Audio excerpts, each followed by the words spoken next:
안녕하세요 여러분, 지혜입니다. 잘 지내셨나요? 저는 이제 잘 못 지냈죠. 네. 제가 봤을 때 무소식이 희소식이다? 아니야. 무소식이면 무소식일 만한 근심이 있는 거예요, 그 사람 인생에. 그래서 저는 뭘 하고 지냈냐면 1년 반 정도 안식년을 보내고 왔습니다. 안식년이지만 쉰 건 아니고 좀 제가 안 해봤던 새로운 종류의 일 경험을 많이 하고 왔어요. 그래서 오늘은 안식년 리뷰를 해보려고요. 첫 번째 질문. 안식년에 목표가 있었는지? 있었죠. 새로운 일 경험이랑 즐거움 회복이 목표였습니다. 안식년 보내야지 하면서 써놨던 메모가 있는데 보여드릴게요. 그린 뉴딜 일자리 구하기, 나무집 짓기, 셔츠 만들어 입기, 근육 만들기, 팬케이크 팔기, 실제로 그렇게 살고 있는 사람들 만나보기, 새로운 운동 배우기, 검도 랄까 이렇게 써놨네요. 자급자족하는 거, 또 몸 쓰는 노동에 대한 궁금증 이런 게 되게 많았었던 것 같아요. 그래서 자세하게 한 거는 이제 뒤쪽에서 얘기해 볼게요. 두 번째, 안식년을 선택한 결정적 계기는 결정적 장면이 있었습니다. 안경이라고 친구가 추천해줬던 영화인 것 같아요. 근데 그 주인공이 바다로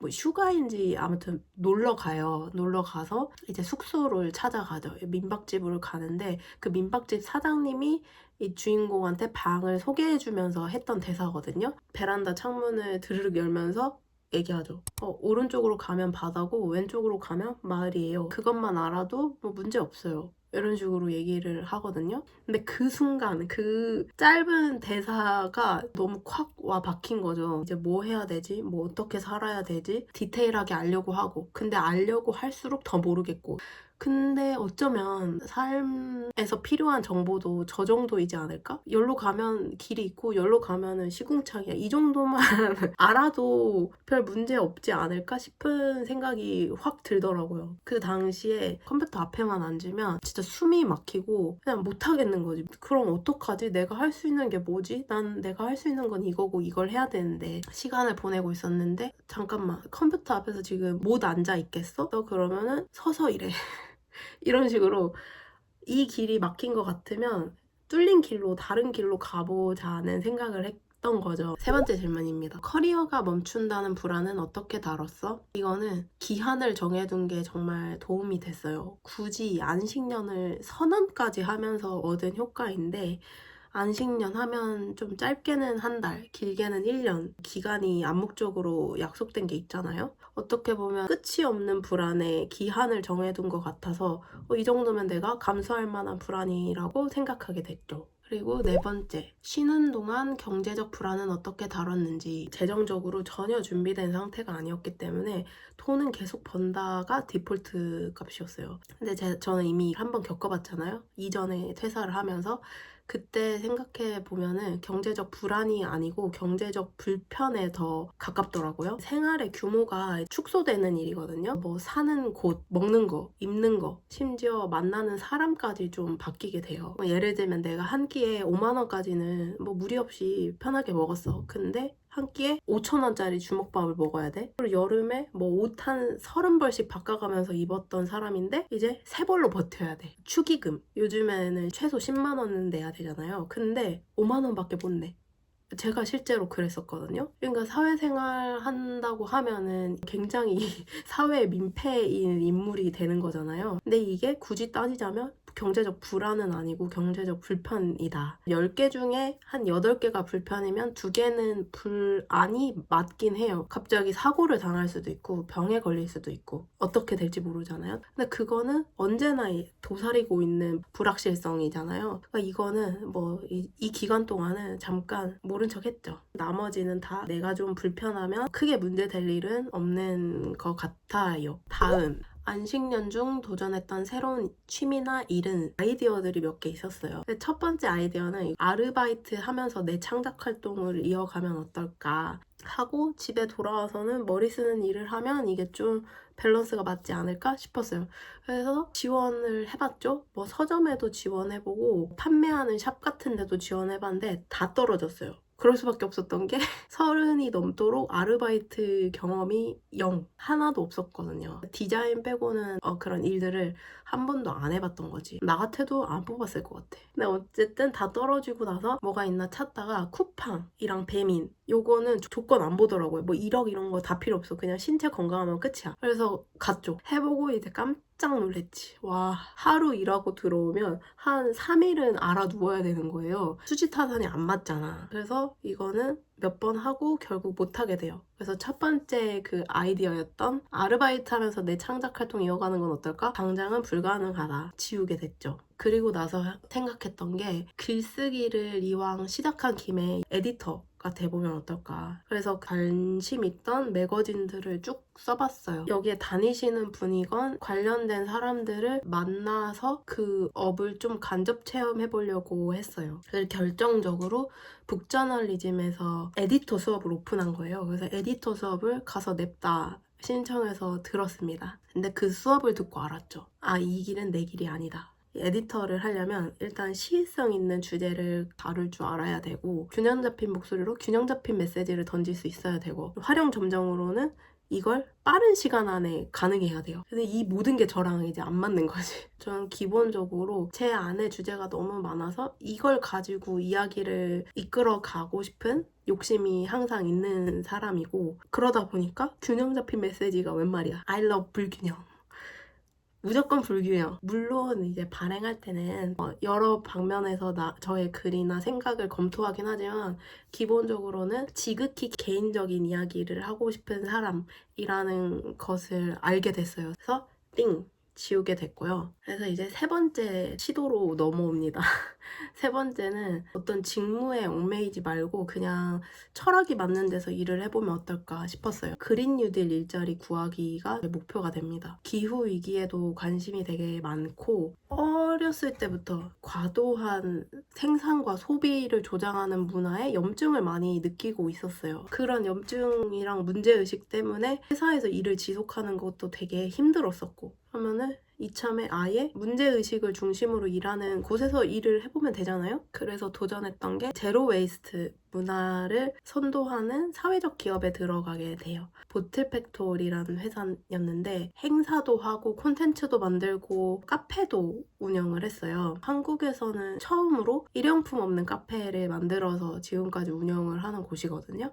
근데 마침 그때 공공기관 안에 이 카페를 입점시키는 일이 있었어요. 그래서 그 프로젝트를 하면서 자연스럽게 제가 그 카페 2호점을 운영하는 업무를 맡게 되었어요. 카페 운영에 관해서 하나도 모르고 뭐 제대로 인수인계 받은 것도 없고 하다 보니까 혼자서 독학으로 많은 것들을 익히면서 막 했어요. 막 맨날 장사 어떻게 하는지 장사책 보고 세미나 가고 머신 공부하고 커피 공부하고 메뉴 개발도 하고 직원들도 교육하고 혼자 라떼아트 연습하고 막 이렇게 했던 거죠. 그래서 이 회사에서 1년 반 조금 안 되게 일을 합니다. 일을 해보면서 느낀 거는 현장에서 이렇게 서비스업을 처음 해봤잖아요. 생각보다 너무 잘 맞는 거예요. 음식을 만들고 대접하고 하는 것이 좀 말초적인 보람과 즐거움이 있더라고요.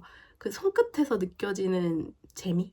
그러면서 또 하나 새로 자라난 가지는 바리스타라는 직업을 아예 직업 삼아보면 어떨까 싶더라고요. 그래서 좋아하던 로스터리 카페에 지원도 하고 커피 수업도 본격적으로 들으러 갔죠. 근데 가보고 느꼈습니다. 이 길은 내 길이 아니구나. 그 커피 수업에 오신 분들 대다수가 그냥 일반인이에요. 근데 일반인인데 전문가 뺨치게 커피에 대한 지식이 많고 좋아하고 그 좋아한다는 농도가 저랑 차이가 많이 났던 거지. 아, 이 길은 내 길이 아니구나 하고 또 확 접게 됩니다.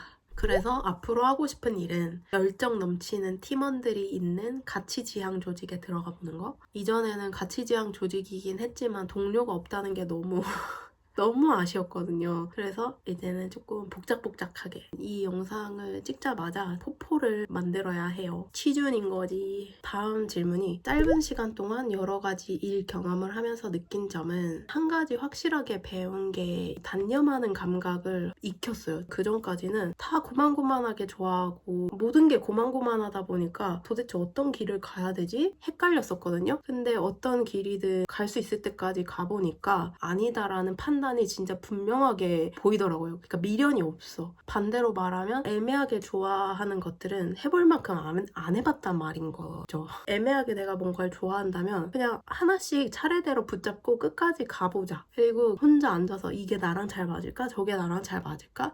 100번 상상해봐야 다 소용없다. 냅다 현장으로 가서 경험해봐야지만 아는 게 있다는 거를 배웠습니다. 그 다음, 내가 직접 만든 루틴 중 가장 효과 좋았던 것은 100일 일기가 되게 좋았어요. 매일 100일 동안 그림 일기를 그려서 인스타그램 스토리로 올렸거든요. 한 번은 그림 일기를 올렸고 한 번은 사진 일기를 올렸습니다. 그림 일기를 그리면서는 지금 변화가 필요하구나 그걸 알아차리게 도와줬던 기록이고, 또 하나는 퇴사를 결심하고 나서의 100일 동안의 기록을 사진 일기로 남겼어요. 여기 나가면 뭘 해야 될까 또 고민되잖아요. 그래서 그 고민이 시작됨과 동시에 사진 일기를 쓰면서 기록을 했었죠. 매일 꾸준히 일정한 양식으로 쓰는 기록이 방향을 보는 데는 되게 도움이 많이 된다. 안식년이 진로에 어떤 영향을 줬는지, 제로웨이스트 문화 만드는 그곳에 들어가기 전에는 문제의식을 중심에 둔 삶은 되게 고단할 것이라는 고정관념이 있었어요. 굉장히 투쟁해야 하는 삶으로 생각을 했었거든요. 그래서 제 안에 어떤 문제의식이 있어도 그런 생각 가지고 있으면 사회 적응하기도 힘들고 이 자본주의 사회에서 살아남기 어려워. 들끓는 게 있어도 덮어두려고 노력하면서 살았거든요. 근데 실제로 그런 삶 속에서 살고 있는 사람들을 많이 만나보니까 해피해, 가벼워, 심각하지 않아. 즐겁고 자연스럽고 어떤 실천한다는 게 되게 일상적인 거더라고요. 그러면서 인식의 전환이 엄청 크게 일어났죠. 이게 안식년의 효용인 것 같아요. 어떤 사회적 기준이나 통념, 책임 이런 것에서 벗어나서 생활해보게 함으로써 자기의 선호나 기질을 좀 분명히 알 수 있게 되는 거. 알고 보니 내가 가장 터부시했던 어떤 것이 나의 핵심적인 기질일 수 있잖아요. 그래서 저는 엄청 오래된 이 콤플렉스가 앞으로 내가 키워야 될 씨앗이겠다는 인식의 전환을 할 수 있었습니다. 안식년 동안 나를 살린 콘텐츠는, 이거는 내용이 너무 많아서 따로 빼서 영상을 만들어야 될 것 같아요. 그리고 마지막 질문, 안식년을 보내려는 누군가에게 해주고 싶은 한마디. 가능한 것과 지금 가능한 건 다르다. 할 수 있는 것과 지금 할 수 있는 건 다르다. 자연스럽게 하던 일이라도 어느 순간 이거 독약을 먹여도 나 못하겠어 하는 시기가 오더라고요. 그러면은 이제 약간의 인지 부조화가 일어나는 거지. 아니 이거 내가 당연히 했던 거고 할 수 있고 해야 되는 일이야 라는 생각과, 하나는 모르겠고 못하겠어, 다 포기하고 싶어 라는 자아가 충돌을 하는 거죠. 근데 이렇게 물리적으로는 가능하지만 정신적인 거부감이 너무 클 때 어떻게 해야 되나. 저는 정신이 거부하면 그거는 못하는 일이다 생각하게 됐습니다. 만약에 지금이라는 단서를 붙여서 지금 불가능하면 그건 그냥 불가능한 일인 거다. 제가 알바한다고 했을 때 친구들이 좀 고부가 같이 일을 해야 되지 않냐, 아니면 대학원을 가라 이런 얘기를 해줬거든요. 나도 그렇게 하고 싶지. 근데 그렇게 할 수 없는 상태였거든요, 멘탈적으로. 그래서 못하겠다, 안 하고 싶다, 좀 선을 그었었어요. 지금 내가 뭘 가능한지 묻다 보면 그 가능한 일이라는 게 화려하지도 않을 수 있고 뭣도 없는 일일 수도 있는 것 같아요. 근데 그게 만약에 지금 나한테 필요한 일이라면 귀한 일인 거지. 그래서 저는 또 이렇게 엄청 답답하고 뭘 해야 될지 모르겠는 시기가 오면 지금 내가 할 수 있는 게 무엇인지 생각해보고 그걸 하게 될 것 같아요. 오른쪽으로 가면 바다, 왼쪽으로 가면 마을. 이 정도만 기억하고 살아도 문제없다. 교훈을 되살리면서 가볍게 살아볼 것 같습니다.